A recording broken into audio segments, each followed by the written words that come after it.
यहाँ उपस्थित तमाम मीडिया बंधुओं बहनों के साथ में जितने भी मीडिया के माध्यम से मुझे और मेरी आवाज़ को सुन पाएंगे, देख पाएंगे, उनको मेरी तरफ से नमस्कार, जोहार, जय धर्म।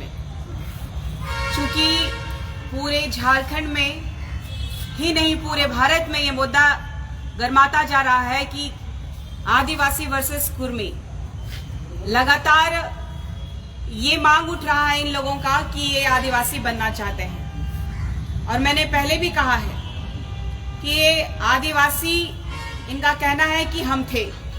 अगर आप थे तो लगातार आप लोगों ने जो भी रिपोर्ट्स पेश किए हैं, चाहे 13 की बात कीजिए, चाहे 31 की बात कीजिए या TRI रिपोर्ट की बात कीजिए, लगातार आपको मुंह की खानी पड़ी है। ये कुर्मी और महतो, अगर आप तीनों एक ही हैं तो आप अपना अलग अलग भाषा बयान क्यों चेंज करते रहते हैं? आदिवासी, मैंने कहा था पहले भी कि आदिवासी बना नहीं जाता है, आदिवासी पैदा होना पड़ता है। आदिवासी भारत के प्रथम नागरिक के रूप में जाने जाते हैं। इस भारत देश की आजादी में भगवान बिरसा मुंडा जी की बात कीजिए, तांते मामा की बात कीजिए, आप शिंगनी कैली दाई जी का बात कीजिए, आप फूलो जानो जी का बात कीजिए, आप वीर बुद्धू भगत जी की बात कीजिए। ऐसे अनगिनत हमारे आदिवासी समुदाय से वीर योद्धाओं ने इस भारत देश की आजादी में अपनी अहम भूमिका निभाई है, अपना बलिदान दिया है। हमारा इतिहास किसी के मिटाने से मिट नहीं सकता, लेकिन इतिहास बनाने वाले लोग, हरजी आदिवासी कहलाने वाले लोगों के लिए ये चेतावनी है, क्योंकि हम आदिवासी समाज को जिस तरीके से राजनीतिक मुद्दा बना करके भटकाया जा रहा है, इस झारखंड राज्य में सबसे ज्यादा जरूरत है तो आज पेशा अधिनियम 1996 की जरूरत है। और आज यहाँ पेशा अधिनियम लागू करने के लिए हाई कोर्ट से जब फरमान आ चुका है तो ये सब एक राजनीति का मुद्दा है। एक राजनीति का मुद्दा महतो लोगों के लिए ये है कि वो लोग चाह के भी एक मुखिया नहीं बन सकता है हमारे आदिवासी सीट से, और आदिवासी सीटों से ये विधायक नहीं बन सकते हैं। और ये जानते हैं कुर्मी समुदाय के लोग कि इस राज्य का CM बनना है तो हम लोगों को आदिवासी बनना होगा, चाहे इन प्रकार। आप देख रहे हैं कि लगातार इस लोकतांत्रिक भारत में, लोकतंत्र में सभी को अपना अपना बात रखने का अधिकार है।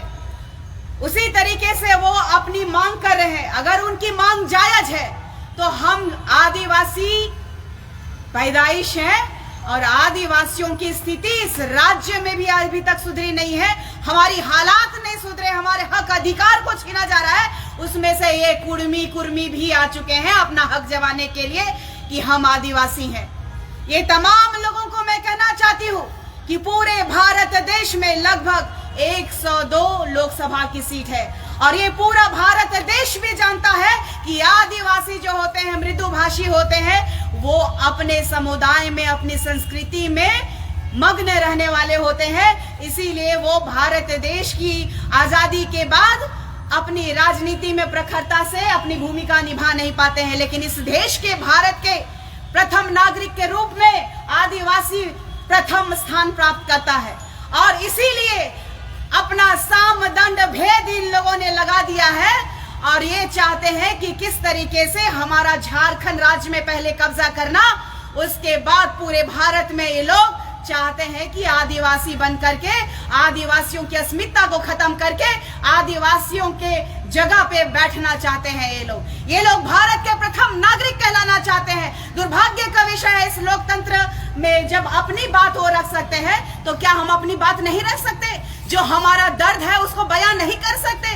तो मैं आपने पूरे झारखंड के आदिवासियों को आह्वान करती हूँ कि 20 तारीख को ये लोग एक तरफ रेल टेका का कार्यक्रम करेंगे, वहीं हम लोग अपने आदिवासी समुदाय के लोग कुर्मी और कुर्मियों का विरोध प्रदर्शन करेंगे।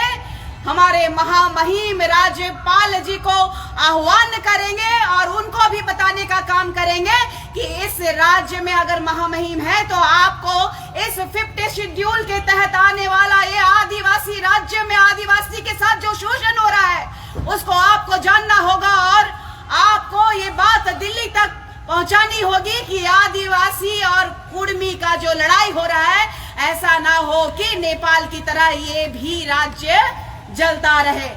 और हमारा जो आदिवासियों का शोषण करते आ रहे हैं और आज जब वो तथ्य और प्रमाण से अपने आप को प्रमाणित नहीं कर पा रहे हैं तो आदिवासी समुदाय की युवतियों पे प्रहार कर रहे हैं और यहाँ के नौजवानों पे प्रहार कर रहे हैं कि थोड़ा सा अकल लेके आओ। तो मैं उनको बताना चाहती हूँ कि ये लोग आदिवासियों के बीच में आना चाहते हैं और आदिवासियों के प्रति कितनी घृणा है वो पूरा देश को देखना चाहिए कि झारखंड राज्य में आदिवासियों को ये कुर्मी और कुर्मियों के द्वारा किस तरीके से लहजा का प्रयोग किया जा रहा है और किस तरीके से अपना चरित्र का बखान कर रहे हैं। इससे साफ पता चलता है कि ये दूसरा नेपाल बनाने के लिए इस झारखंड को आग में झोंकने के लिए तैयार है। और इस राज्य में अगर ऐसी परिस्थिति उत्पन्न होती है तो यह प्रतीत होता है कि केंद्र में बैठी हुई बीजेपी की सरकार जो है सिर्फ और सिर्फ सत्ता भोगी सरकार है।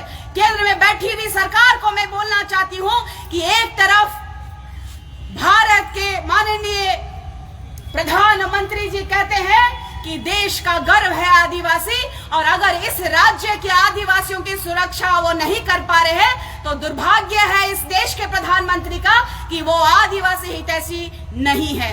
अगर कोई भी आकर के आदिवासी बनने की बात कहेगा तो ये पूरा देश जानता है कि आदिवासी पैदा होते हैं, आदिवासी बना नहीं जाता है। तो हम आने वाले समय में 20 तारीख को 11 बजे से जो अपना उलगुलान शुरू करेंगे तो ये कुर्मी और कुर्मी अपनी जगह पकड़ लेंगे, ये मुझे पूर्ण विश्वास है। अगर ये चाहते कि ये अपने अधिकार का मांग संवैधानिक तरीके से करें तो हमें तब भी दिक्कत होती, लेकिन अब जो है आदिवासी जाग गया है, राजनीति नहीं होने देंगे। अब तक राजनीति का शिकार आदिवासी होते रहा है, अब आदिवासी राजनीतिज्ञकारों को भी बर्दाश्त नहीं करेगा और उनको भी ये बताने का काम करेगा कि जिस तरीके से अंग्रेजों को धूल चटाकर इस देश से बाहर निकालने का काम आदिवासियों ने किया था, उसी खून के पुत्र और पुत्रियां जो है उलगुलान करेंगी। और कुर्मी हो या अन्य समुदाय के जो लोग हैं जो आदिवासियों पे आंख उठा के देखने की कोशिश कर रहे हैं उनको मुंह तोड़ जवाब देने का काम करेंगे। आदिवासी की बात कर रहे हैं, आदिवासी क्रिश्चियन बन रहा है, उसका विरोध नहीं कर रहे हैं, लेकिन वो लोग अपना हक मांग रहे हैं, आप उसका विरोध कर रहे हैं। देखिए, आपको मैं बताना चाहती हूँ कि 2017 में धर्मांतरण बिल लागू हुई है और इससे पहले भी मेरा मुद्दा रहा है कि जो धर्मांतरित ईसाई हैं उसका बहिष्कृत होना चाहिए और हमारे जो समाज के लोगों के लिए जो सही है वही इस संविधान को तय करना चाहिए। हमारा ये जो संविधान में जो अंकित है, हमारा जो संविधान में जिस तरीके से मांग रखने का तरीका है उस तरीकों को फॉलो करना चाहिए। हमें हमारा मुद्दा अभी है कुर्मी वर्सेस आदिवासी। आपको एक ही बात बताना चाहती हूँ कि हमारे आदिवासियत में जो भी प्रहार करेगा वो आदिवासियों के हाथों पीटा जाएगा। इतना ही कहना चाहूंगी। धन्यवाद, नमस्कार, जोहार। और आने वाला 20 तारीख को उलगुलान करना है और पूरे झारखंड को चेताना चाहती हूँ कि अब नहीं जागे तो आदिवासी समुदाय को पूर्ण तरीके से शून्य कर दिया जाएगा। इसीलिए इस बार अपनी आवाज को उठाइए। पार्टी से बड़ा अपना माटी है, ये जल जंगल जमीन है। हम आदिवासियत की बात करते हैं तो आदिवासियत को बचाने की जरूरत है। इतना ही कहूंगी, धन्यवाद करूंगी, जोहार करूंगी। धन्यवाद। जगह बचा है।